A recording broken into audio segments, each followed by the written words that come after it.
Hi, my name is Hugh Tregoning, and I'm one of the professional liaison consultants for the Health and Care Professions Council. In this video, I'll be giving you an overview of the changes in the HCPC's updated standards of proficiency on the theme of digital skills and new technologies. Firstly, a quick recap about the updated standards of proficiency. The HCPC standards of proficiency have been revised, and the updates come into effect on the 1st of September 2023. The standards of proficiency are the professional standards all HCPC registrants must meet.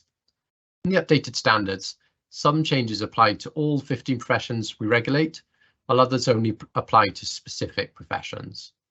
The changes have been made to enhance the current standards and reflect the reality of practicing in today's healthcare landscape.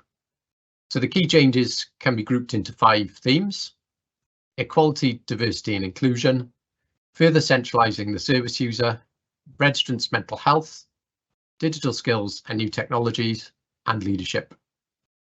Across all the changes, the wording that they use has moved away from a passive understanding of the standards and towards an active implementation of them.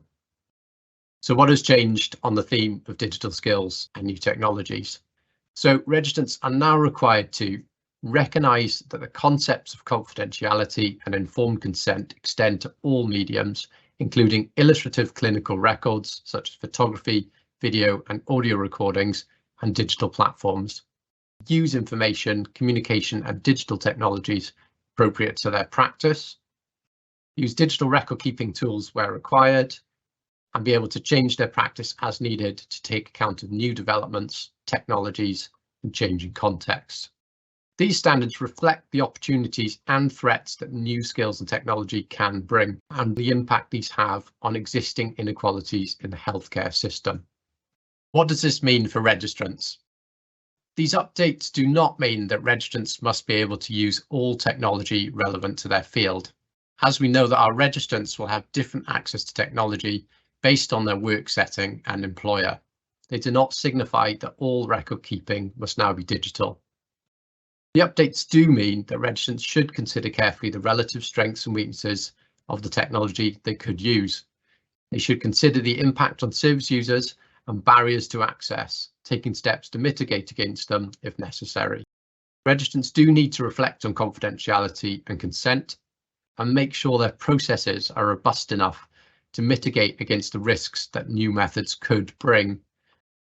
Registrants may need to upskill in an area to adapt to a new technology or process. Finally, registrants should be able to change their practice as needed, meaning they may wish to horizon scan, join networks of support, speak to digital champions and work colleagues as able around the issues, and work out what changes are coming down the line.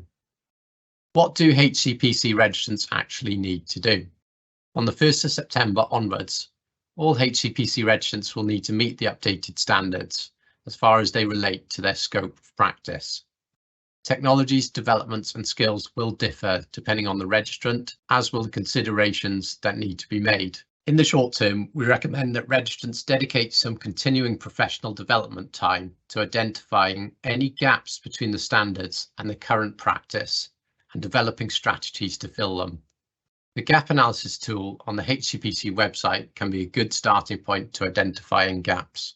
In the longer term, registrants could focus on developing strategies to integrate this into their practice. For example, when implementing a new digital service, registrants could reflect on its impact by recording in their notes considerations about how the new service might impact service users' confidentiality, how service users' personal data would be differently stored, how this can be explained to individual service users, and how they have evaluated the appropriateness of the service in relation to individual service users' needs, and whether it creates any additional barriers, either as an individual or as a group.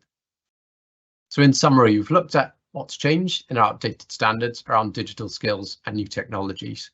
If you're a registrant, I would now invite you to look on our website for the details of the updated standards and the support available. And you can also download the gap analysis tool to develop your next steps.